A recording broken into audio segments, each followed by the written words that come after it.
کرنے کا عمل جہاں بظاہر بہت سادہ اور سستا ہے، وہیں معالج کے لیے اس کا ماہر ہونا بہت ضروری ہے۔ شاید ہی کوئی مرض ہو جس کا حجامے کے ذریعے علاج ممکن نہ ہو۔ آج کل کے جدید دور میں جہاں کینسر، ہیپیٹائٹس، شوگر، نفسیاتی امراض اور پوشیدہ امراض سمیت لاتعداد ایسے امراض کا علاج لاکھوں روپے لے کر کیا جا رہا ہے، تو وہیں حجامے کے ذریعے چند ہزار روپے میں اس کا علاج کیا جاتا ہے۔ ہر مرض کے لیے جسم پر الگ الگ انداز میں خراش لگائی جاتی ہیں اور مخصوص پوائنٹ پر کپ لگائے جاتے ہیں۔ یہ عمل کتنی دیر جاری رکھنا ہے، خراش کس انداز میں لگانی ہے، کب کتنی تعداد میں لگیں گے اور کتنی دیر تک لگیں گے، کتنے سیشن ہوں گے اور کتنے وقفے سے ہوں گے، وہ بیماریاں جن کا علاج ماہر حجامہ کر رہا ہے، دنیا میں اس کا پہلے سے کن طریقوں سے علاج کیا جا رہا ہے، بیماری کے پیدا ہونے کے اسباب کیا ہیں، دنیا بھر میں ان بیماریوں کی کیا شکلیں ہیں، ان تمام باتوں کا علم ایک ماہر حجامہ تھراپسٹ کو ہونا چاہیے۔ اس کے علاوہ علاج کے لیے وقت اور دن کا تعین بھی اہمیت رکھتا ہے۔ مثال کے طور پر بہت سی بیماریوں کے لیے چاند کی 17،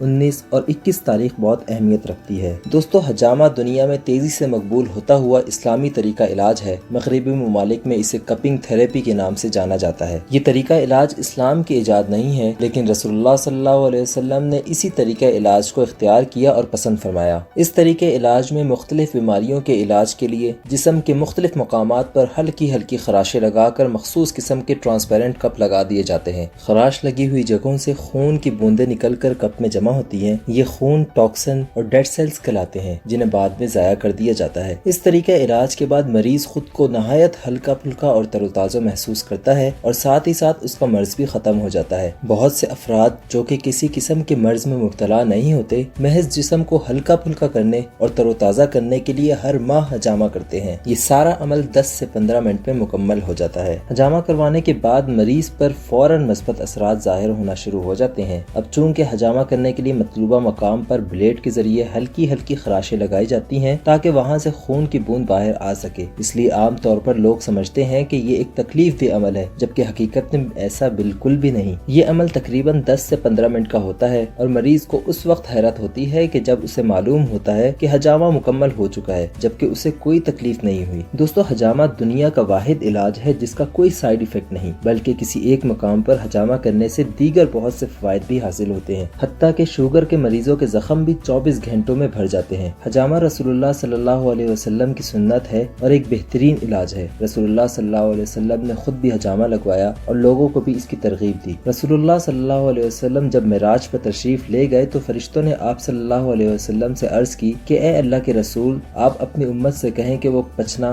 یعنی حجامہ لگوائیں۔ حجامہ کا ذکر بہت سی احادیث کی کتابوں میں بھی موجود ہے۔ امام بخاری اپنی حدیث کی کتاب صحیح بخاری میں ایک حدیث نقل کرتے ہیں کہ حضرت ابن عباس رضی اللہ عنہ سے روایت ہے کہ نبی کریم صلی اللہ علیہ وسلم نے ارشاد فرمایا، شفا 3 چیزوں میں ہے، حجامہ لگوانے میں، شہد پینے میں اور آگ سے داغنے میں، لیکن میں اپنی امت کو آگ سے داغنے سے منع کرتا ہوں۔ اسی طرح ایک اور حدیث میں ابن عباس رضی اللہ عنہ سے مروی ہے کہ آپ صلی اللہ علیہ وسلم نے ایک مرتبہ حجامہ لگوایا حالانکہ آپ روزے سے تھے۔ اسی طرح ایک اور حدیث میں ابن عباس رضی اللہ عنہ سے مروی ہے کہ آپ صلی اللہ علیہ وسلم نے حالت احرام میں حجامہ لگوایا۔ دوستو، حجامہ کسی بھی وقت کرایا جا سکتا ہے، لیکن نبی کریم صلی اللہ علیہ وسلم کی حدیث مبارکہ کے مطابق چاند کی 17، 19 اور 21 تاریخ کو حجامہ لگانا زیادہ